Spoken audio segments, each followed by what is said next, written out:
Hemos llegado al domingo número 17 del tiempo ordinario, como ya decíamos al inicio, y la palabra de Dios nos invita a reflexionar sobre la oración. Si quisiéramos pensar en una idea que sintetice o resuma este domingo, creo que nos ayudaría la frase de San Agustín que dice: la oración es la fortaleza del hombre o la fuerza del hombre y la debilidad de Dios. Es bonita esta frase y nos puede iluminar bien para la reflexión de hoy. La oración es la fuerza del hombre y la debilidad de Dios.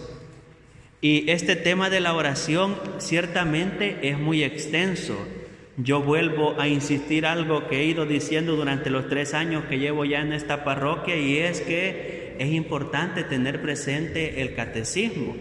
El catecismo de la Iglesia Católica, en la 4ª parte que se titula La oración cristiana, explica el Padre Nuestro. Yo creo que podríamos nosotros, ahora que estamos en el verano y que todos tenemos un poco más de tiempo libre, pues tomarnos o darnos la tarea, tomarnos el tiempo de reflexionar lo que dice el catecismo sobre la oración. Yo hoy no me voy a extender a hablar del Padre Nuestro, porque eso sería para no acabar ahora, eso es muy extenso.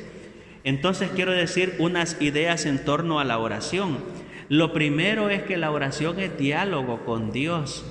Dios es nuestro Padre y nosotros hablamos con Él. Eso es oración. La oración es hablar con Dios y saber que Dios nos responde. El ejemplo del Génesis 18 en la primera lectura y del Salmo que hemos rezado nos ayuda a reflexionar esto. Con el Salmo decíamos: cuando te invoqué me escuchaste, Señor. Y la experiencia de Abraham, que va hablando con Dios, Dios le responde, Abraham habla, Dios le responde, nos remite a esta idea. La oración es un diálogo. Nosotros cuando venimos ante el sagrario no le rezamos a la nada, ni al absurdo, ni al sinsentido. Le hablamos a un Dios que nos escucha y que también nos responde. Hay distintas maneras de hacer oración, hay muchas maneras y formas de hacer oración.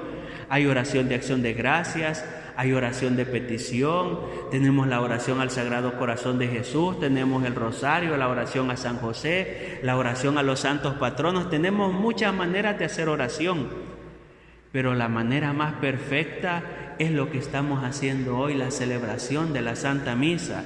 En la celebración de la Santa Misa, la Iglesia sostiene que es el culto perfecto por 2 cosas.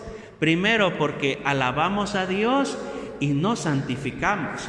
Miremos esa cruz que está sobre el altar. Esa cruz tiene una parte que es vertical, pues así es la liturgia, nos conecta directamente con Dios, y tiene la otra que es horizontal, que nos conecta como hermanos. Eso es lo que significa la misa.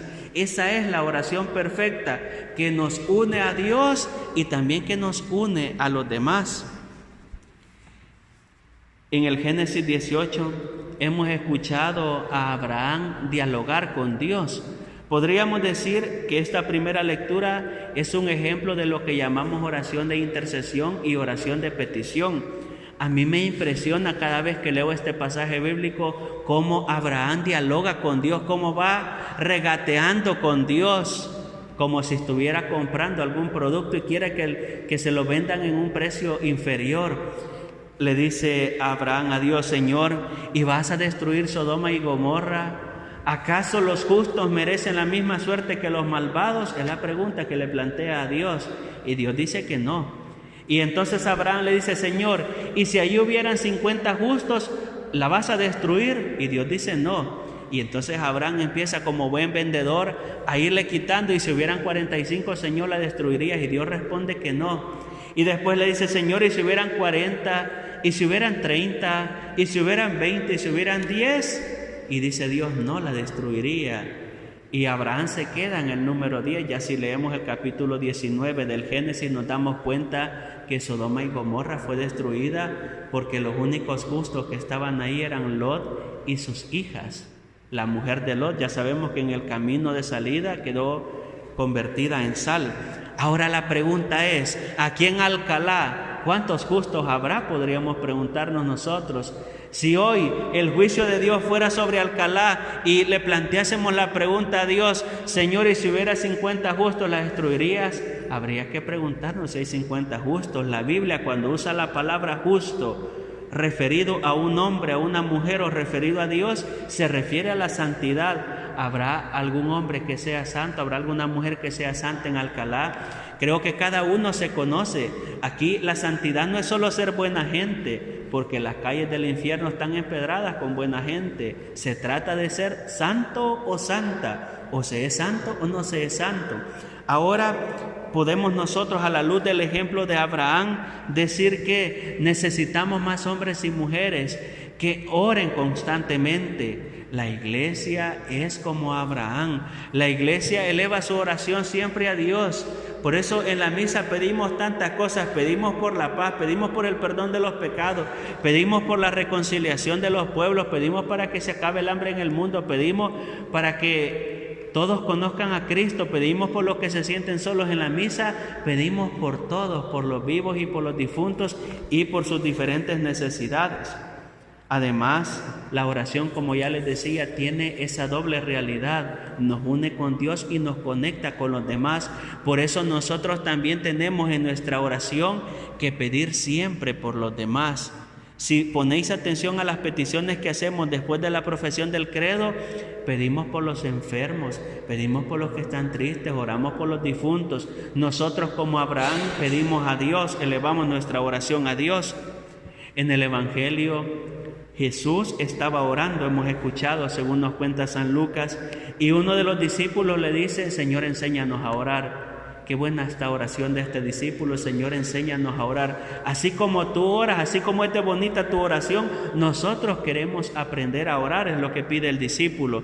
Y Jesús le enseña y nos enseña la oración del Padre Nuestro, que nosotros la conocemos muy bien. Yo no, como ya dije antes, no me voy a detener a explicar el Padre Nuestro, solo quiero puntualizar algunas cosas. Y la primera es que la oración del Padre Nuestro es una oración comunitaria.